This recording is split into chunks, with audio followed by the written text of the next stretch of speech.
What you're seeing on screen isn't a still image. It's one long, unbroken shot from Neon Genesis Evangelion. The series, created by Hideaki Anno, is often regarded as one of the best anime ever made, and the kind of show that every true anime fan needs to watch at least once. But like any popular show, Evangelion also has its share of haters. Some of the complaints are valid, like the objectification of its female characters, especially the younger ones, although that's an industry-wide problem across many anime. Others deem the show to be overly complicated and confusing, and there's some validity to that as well. However, one of the most common complaints levelled against Evangelion is that it's boring. But that couldn't be further from the truth.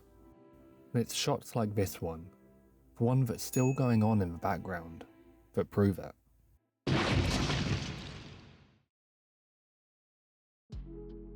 Welcome to my ongoing series called Moments of Brilliance. In this series, I break down the small moments and creative choices that make our favourite anime so impactful. So far, I've dissected single scenes from anime, but this will be the first time I've broken down a single shot. But it's these kind of creative choices that made me want to start this series in the first place. And obviously, spoilers ahead.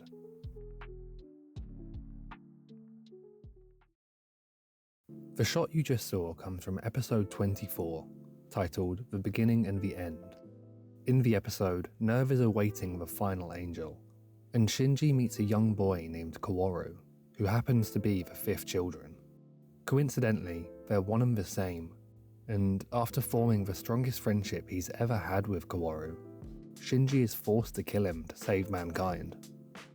The build-up to the moment is as masterfully executed as the rest of the show. The stakes and tension are constantly built upon, clues to the wider meaning of the series are slowly teased, and the action is, as always, incredible.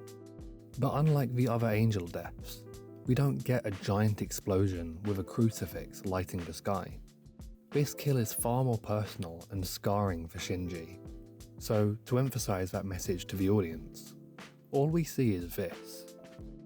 And while some might attribute it to the accusations of Evangelion being boring, I think it actually invalidates that criticism altogether. The main reason Evangelion is considered to be boring is because of its pacing. Especially in comparison to modern sci-fi and action anime, Evangelion is far more introspective and takes its time between the action. It's similar to the criticism that Freerun faced back in 2023. This criticism is an especially popular one nowadays, when social media, streaming services, and everything in between are constantly fighting for your attention. There are even guidelines for YouTube videos, but no shot should be held for more than 6 seconds, through fear of boring the viewer. But this shot, and Evangelion as a whole, isn't boring. It's economical. I don't mean in terms of finance and budget. Although holding a still frame for over a minute likely saved Studio Gainax a fair amount of money to use on the rest of the episode. Instead, I mean it's economical in how it presents information. Anime isn't exactly known for using the less is more approach, and even Evangelion likes to wow the viewer with spectacle. But this shot does so much with so little. One of the core reasons this shot is so economically effective is because of a phenomenon known as the Kuleshov effect. Those who are aware of it have likely heard it explained by Alfred Hitchcock, who described it as an effect caused by montage, through which editing can imply information that isn't being directly stated. In the famous example he gave, we start with a man, then cut to a woman holding a child, then back to the man who begins to smile. The Kuleshov effect states that we impart our own presumptions onto the character through editing.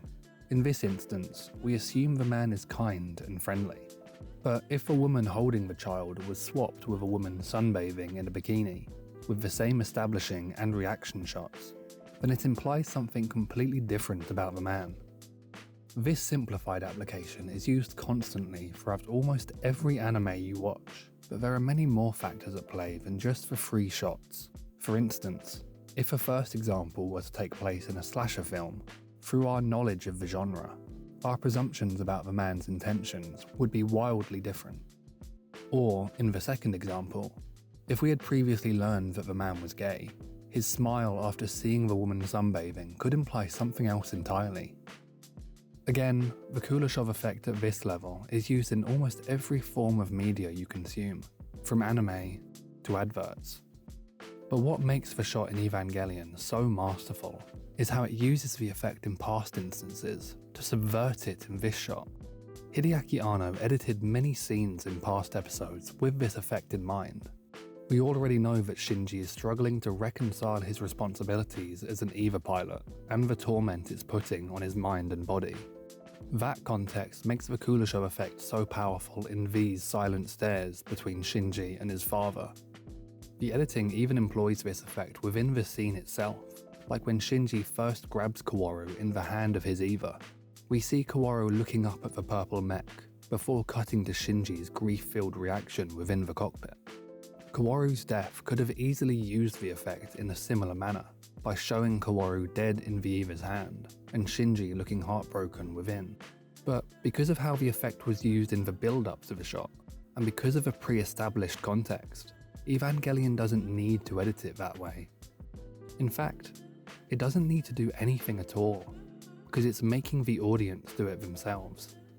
Whether you've heard of the Kuleshov effect or not, your brain has subconsciously picked up its use within the episode.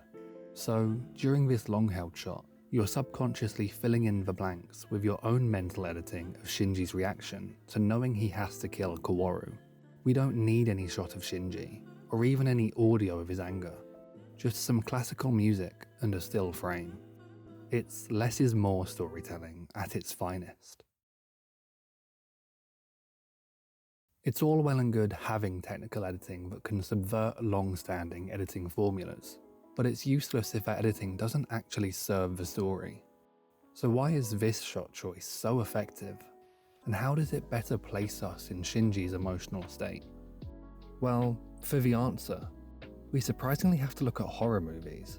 In fact, one horror film in particular, Jaws.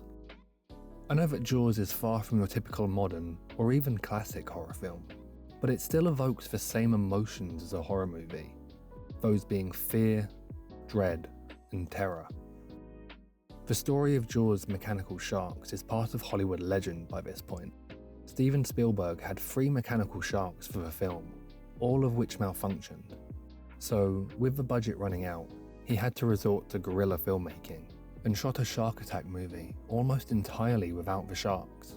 Through that, the final film became infinitely more terrifying, as we don't see the shark until halfway through the movie. In some ways, this mirrors how those swimming in the water would feel as they're being hunted. But it's also one of the oldest cinematic examples of Lovecraft's ideology on horror. The idea that what we see in our minds will always be far more terrifying than anything that can be written or shown on screen. Almost every horror movie uses this principle to some degree, but the shot from Evangelion takes that technique and puts its own spin on it. The scene isn't trying to evoke a sense of dread or terror, but sympathy for Shinji. So instead of directly showing us Shinji crying and breaking down within the EVA, we're forced to imagine him crying and coming to terms with what he has to do. Just like with the shark in Jaws, how we imagine Shinji reacting in our heads will always be far more impactful than anything we could see on screen. And because sympathy is rooted in placing yourselves in the shoes of the subject, being forced to imagine Shinji's sadness and anger makes it directly more impactful on us than trying to achieve the same result through conventional editing or dialogue. But not only is it technically impressive and more immersive, but you could also argue that, given the context of the scene, this is the best way to frame and edit this moment. With art being a subjective and personal medium, that might be a divisive opinion, but I believe that any other shot wouldn't have had the same effect. Not just because of the techniques I discussed earlier, but because of how the editing holds us in the moment. I'd argue that cutting to a close-up of Kaworu would remove Shinji from the viewer's mind, while cutting to Shinji in the EVA would sever their connection and relationship that had been built up to this point. Not only would that completely kill the effectiveness of the scene in its current state, but also the emotional impact of Kaworu's death on Shinji. By holding them both within the frame, it feels like Shinji is forced to confront his rage and grief directly. On the surface, and without context, it might feel slow. After all, it is 1 minute and 4 seconds of classical music with no dialogue and no movement on screen. But because of how this shot weaponizes our imaginations through highly economical storytelling, I don't think you can call it boring. It's not your typical battle scene from a mecha anime, but it still resonates with and engages the audience, arguably even more so than those scenes, because we have to mentally interact with it. It's far from the only time the show uses these subversive shots. There are numerous drawn-out quiet moments, like this lift scene from episode 22, that uses the same effect to place us in the characters' heads. But the battle between Shinji and Kaworu is by far the best example, and for that reason, this shot from Neon Genesis Evangelion is pure brilliance.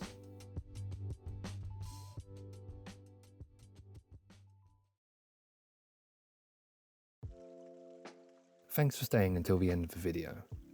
I'll be the first to admit that Evangelion isn't my favourite anime, but despite some controversial elements that I personally can't look past, which hampered my overall experience with the story, I thought the series was a masterclass in technical storytelling. I'd love to know what you thought of the series and my reading of the scene. Maybe Evangelion is your favourite of all time. Maybe you found it unnecessarily complicated, or a tad pretentious. Or, worst of all, boring. Whatever your thoughts are on the show, let me know in the comments below. And if you'd like to see more from my Moments of Brilliance series, where I unpack the craft behind small scenes in anime, why not check out my most recent entry on Chainsaw Man?